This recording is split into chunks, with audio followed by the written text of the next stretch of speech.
Today guys, I just want to do a review on the Sig Sauer Zulu 6 Gen 2 in 10x32 binoculars.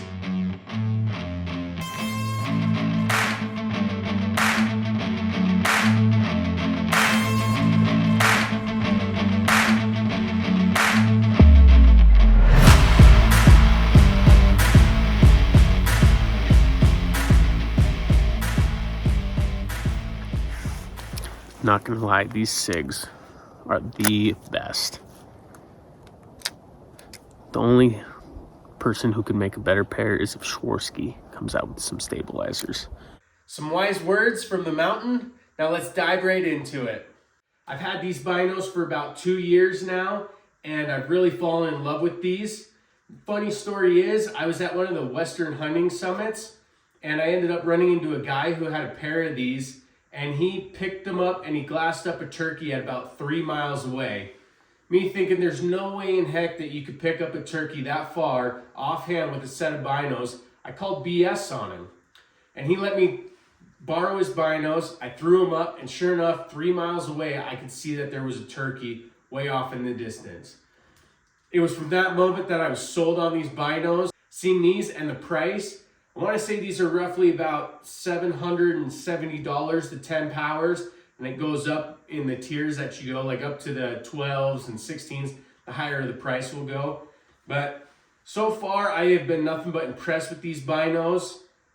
One of the first cases that I really used these, I was joking with a buddy. We're going down a gravel road in a side-by-side doing about 60 miles an hour. And I'm looking out the side of the side-by-side just joking how you could probably pick up elk while you're driving. And sure enough, I picked up a herd of elk. And I thought that was pretty phenomenal. I just wanted to quickly show you guys how handy these binos are. These binos, they're a little bit of a tight fit in this Badlands case, but it's super easy. Let's say you have your rifle in your hand for some reason or something. You see something pop up real quick, you can one-handed finagle these out, throw them up, turn on the stabilizer, and start glassing at whatever you see. It's pretty phenomenal for a guy who's doing a lot of timber hunting or still hunting or something like that. But just the ability to do it one-handed, not have that shake, it's phenomenal. Another scenario that really had me pretty much in love with these is I watched my buddy take a shot on a cow elk at about 400 or 500 yards walking away. And with these, free-handed, I could throw them up, throw on the stabilizer, and it was the most impressive thing that I've ever seen. Watching that shot just arc right into that elk. Perfect shot placement, and that's ingrained in my head forever now, and it's one of the coolest things that I've ever witnessed. The only flaw in these is that it doesn't video, because that would have been a heck of a video to film. The other thing that would make these perfect, not only if they film, but if there was a rangefinder built in, I'm sure that'd add quite a bit of weight to these, but that would make these probably 100%.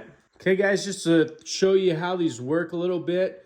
So to move your eye cups, you just kind of move them like that. That's how you get them closer and further away. Here's your on button right here. You turn this on, there's that green light. That means they're stabilized. That's the scan mode. You can kind of glass over and see what you're looking at. Let's say you spot something and you really want to take a deeper dive at it, really slow this down. If you turn this off and then back on, you see that orange light? That is the target mode, I believe. That's what makes it super stable, so you can glass up whatever you're looking at, get a little bit better detail on that. This is just your zoom, like most binos right here. And other than that, I mean, it's kind of a funky looking set of binos, but I'll tell you what, they sure are pretty awesome and pretty handy. Here's where your battery goes right here. Just unscrew this.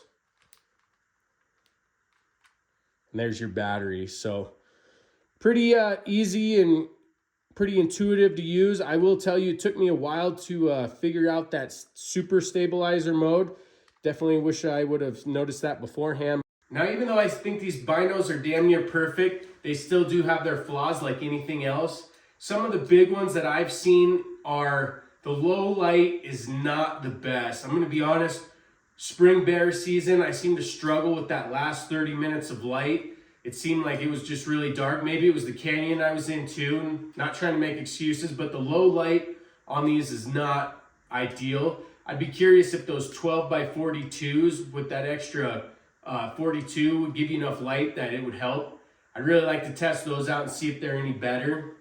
Another issue is, I'll admit, these do run on batteries, so I tend to always keep an extra battery in my bino pack just in case. I would like to possibly look into maybe a rechargeable battery scenario, see if that's a viable option or something like that.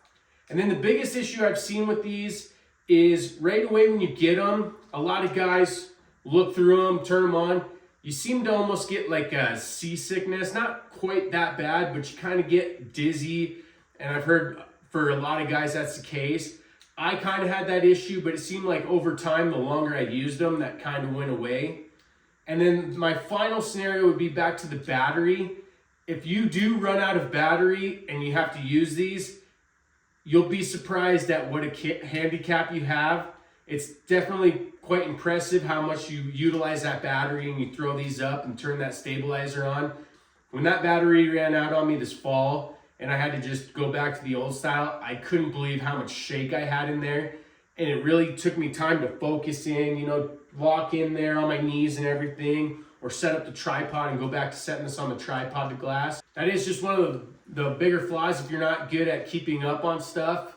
That might be an issue for you, but I think these are a heck of a product. I really hope to see a lot of the industry go that way. That one hand, put your binos up to your eyes, and glass stuff is pretty phenomenal. The other thing is, not having to use a tripod all the time is pretty fantastic. There are times when you're sitting there glassing for long periods of time, you're probably still gonna want a tripod connect just so that you can put these on there, give your arms a break and stuff like that. But I'm gonna have a link down below for you guys if you want to support and get them through there. I greatly appreciate it. If you get them through Go Hunt or something like that, you have points that you're building, don't blame you there, but I strongly suggest you pick these up. I'm hopefully in the future gonna pick up some 12s, maybe some 16s or something, but I'd like to try those 12s for sure, just see if that light gets better in low light. But I think these are a heck of a product. If you guys like this kind of stuff, please like and subscribe. Also, we're going to have a link for the giant bullet thermostat if you guys are interested in that. Also, maybe I'll throw a link in for that pot that I've used in the past, but hope you guys enjoy this kind of content. Like and subscribe, and I greatly appreciate it.